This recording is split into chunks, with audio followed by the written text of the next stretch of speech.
Hey everyone, so another video, um, once again an image SC question, and it's actually practically a rerun of other problems I've looked at the last few weeks. So this is another Cellpose question uh, to do with scale. So changing the diameters to a different value than the one set when creating the model will result in mostly the masks changing size. And we want to know, is it possible to set the diameter to a range? So Ian, who answers a lot of questions on the forum, gave a pretty good answer. There is no way to set a range for the diameter. However, the only caveat I have on that is that there is a real rescale parameter. So you can basically, you can't set a range on the diameter, but you can turn the rescaling off. And I've looked at that in a few questions, and I'll look at that again in just a second. Yeah, so these questions, multiple scales, when you train, you have to turn rescaling off so it doesn't do this automatic image adjustment. Ian had another couple of really good points here. Cellpose absolutely might not be the right tool for the job. Right, you're going to spend a lot of time training a model for something that maybe could be done easier with classical image processing, or also maybe Stardist. So actually, maybe in this video, I might actually look at Stardist as well. But in the end for this problem, while it's maybe classical image processing is the answer. So Ian gives a pretty good classical image processing result. And I guess what we'd like to see in the end, I don't know how many images there are in this experiment, but really, when you want to know what works best, you know, these single images that you process on forum questions, results can be deceptive. Need to really evaluate how well these methods work on the entire image set that you're working with. So I'm gonna take a look at this image in the Easy-Augment-Batch-DL plugin. I mentioned this in the last video I've done. This is a plugin that's been around for a while. It's basically the notebooks I've been showing over the last couple of years. A lot of the utilities that I use to work with deep learning in notebooks, I just put them behind a GUI, and I've been kind of hesitant to put this on the Napari hub because it's the dependencies are pretty complicated. So if you find this on Napari hub, unless you have deep learning dependencies already installed in your environment, it's not going to do anything useful. So I'd recommend that even if you install this in Napari hub, take a look at the full documentation, and then especially the dependencies. And this is a work in progress. Don't want to push anybody to this plugin because there's lots of great ways to access deep learning that are more mature. But if you do give it a try and have any questions, just reach out to me on the forum or through other means. So here is the Easy-Augment-Batch-DL plugin. Another thing to emphasize here is the goal of this plugin is to just give some access to some of the more advanced parameters in deep learning toolkits, and maybe do some fancier augmentations, get access to some of the parameters people don't use a lot. And one of the main goals is not to reinvent the wheel. So if anybody else knows of easier ways to deal with scale and Cellpose or other things I talk about, please post them on the forum, because I don't want to push people to my experimental plugin, which might not be as stable as other things that are more mature. So always want to know what's the easiest way to accomplish different deep learning tasks. That being said, let's go ahead and open up an image directory. So first thing you do in this plugin is open image directory. Okay, so the first thing we do is open up image directory.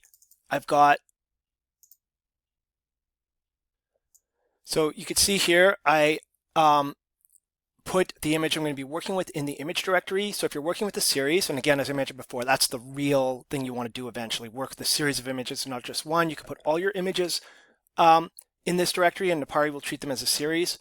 But this problem, or the typical form problem, we only got one, so I put it in this directory, and Now I will choose this directory for Napari-Easy-Augment-Batch, and you get this number of classes pop up appear when you load a new project, but don't worry about that for now. It's not relevant for instance segmentation problems.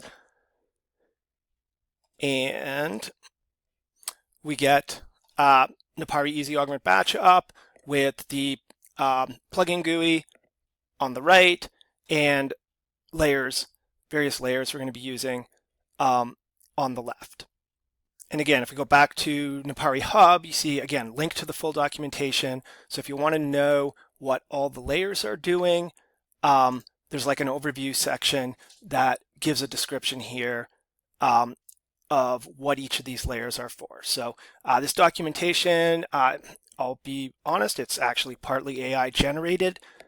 So there's AI, there could still, I went over it, AI automatically does the documentation in 5 minutes, and then you have to manually spend 8 hours reading it over and correcting it. So AI documentation saves maybe 20% time, but still, I probably didn't fix all the AI mistakes. So I tried to get most of them, but yeah, if you find AI mistakes, which are just incorrect things, or my mistakes, which are usually more like typos, let me know. But yeah, but for now, what the layer we're going to be, the two layers we're going to be looking at are the predictions layer and the labels layer. So I just zoomed in Napari, and then I'm going to label a few of these granules. One thing I'm going to do here is I'm going to change the patch size here to 128 because the labels are, or the objects in here are pretty small, so I could use a lot larger patch size. So your patch size, you basically want to be big enough to get several examples of the objects you're working with in them. So now I turn my patch size to 128. I need to draw a box to indicate what I'm going to label, and that box is just going to have to be at least 128 by 128.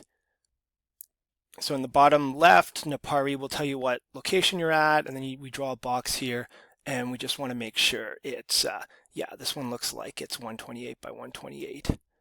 If we look at the start, 400, 360, and then the end is 567, 520.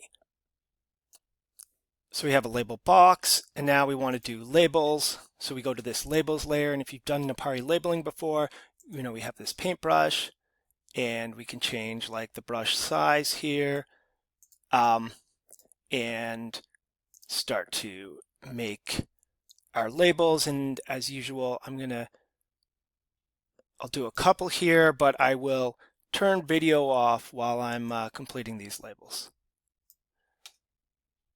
Okay, so I did some labeling. We can go here, we can flash this on and off. Another thing I always emphasize if I'm doing a form question, I have no idea sometimes about the image structure. I'm not an expert at it at all. Answering form questions is kind of like an alternative sometimes to doing like a Wordle. Some people answer form questions because they're just very nice, helpful people. Some people, it's like their morning puzzle. Other people, probably I'm in this category, have stuff that they need to test, and the form is a great place for like awesome test images. But lots of times when you're not totally familiar with the image structure, you don't know like 100% what you should be labeling and what you shouldn't. So my labels, which I just literally did in like 3 minutes, are going to be like far inferior to the labels done by a subject matter expert who should spend days on generating good labels. Okay, so one set of labels done. I'm actually going to go do a second set. I'm going to do this, like what I'm doing here is this area here. So if you notice this image, there's these arrows in it because it's a screenshot. It's also probably a JPEG. So this is, again, another flaw in this example is that I'm just using a screenshot because what I'm really doing is I'm just testing the wiring, right? So there's a bunch of flaws in this. But one cool thing about deep learning is at least if you do have something like this, like usually the recommendation is to get the highest quality images you can without any artifacts, obviously without hand-drawn arrows on it. But if for some reason you get these images and you can't reacquire them and they have weird things going on in them, if you're doing deep learning, like make patches out of the areas with weird things and just don't label the weird things. And then it should learn like, hey, I shouldn't segment this arrow into a bunch of garbage, right? So you've probably seen this. If you don't put the arrows into your deep learning training as unlabeled, not interested in them, a lot of times that if your deep learning model has never seen an arrow before or some other artifact, it'll like mangle it and make phantom nonsense out of it. So I'm going to turn the video off again when I do this, or maybe I'll show like just the first one. So let's go back, zoom in, and yeah, so start drawing some of these and turn it off. Okay, so did the second set. Again, I'm not totally sure if I got them all, or maybe I got some that aren't really granules, but not a subject expert. When you do this for real, subject expert does really awesome labels and takes probably a couple days to do it. Okay, so now that I've got my labels, I want to hit Save Results to make sure it saves these labels I've drawn. Then what I want to do is augment the current image. So this is going to create augmentations from these labels that I just drew. Okay, yeah, so when you generate these patches, again, you just want to verify, again, that your patch size is smaller than your ROIs that you drew. And you also want to make sure, so I mentioned at the beginning, I didn't talk a ton about it, but you have different frameworks in this plugin. So just make sure that your framework is the one you want to use, because patches will be generated a little bit differently, say for YOLO than they are for like Cellpose and Stardust. So after you do that, you can hit like augment current image, and then what should happen is it will generate a bunch of augmentations and put them in your project. So if you look at your project directory, when I first started in this directory, all I had was this one image, and now I have a bunch of artifacts, not all of them relevant for this problem, but we have our labels that we drew here, and we have patches. And here's all the patches that we just generated, hundreds of them, right? And every single video I mentioned this to, a lot of times this step is done in line, you never see it. So just because you use some other deep learning framework and you don't see this explicitly, doesn't mean that framework doesn't have augmentation. It probably does, they just do it in line. I don't know, I like to look at them, helps me troubleshoot problems, so I output these explicitly. And we got all our patches, and we can see we even got some arrows in our patches. Okay, so now I'm at 13 minutes of the video and finally got to the key piece of information. I think the last video I got there in 11 minutes, so I'm getting worse. I want to train the network. You get this little pop-up here, magic parameter, rescale. And maybe I should on this plugin have this by default off. So again, this is the whole, I should have made a 30-second video and just rescale. Turn rescale off, and that's that's what we need to do. So I'm going to turn rescale off, and then I'm going to train, and I will stop the video again while we're training because it'll take about 15 minutes. Okay, so just train the model. We got this new model here. Then we can go to predict the current image, and so I actually just predicted off when I finished training. So I just have to turn this on, but if you didn't have anything yet, you just predict, and it would generate something in the predictions layer. And then we can zoom in, and here's remember our goal here was, right, to get a little bit to detect both large objects and small objects.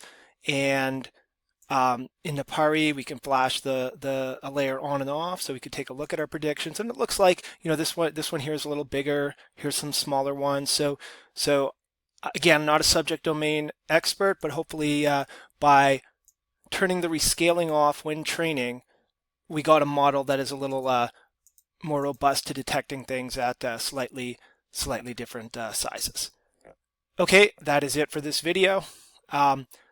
More to come pretty soon.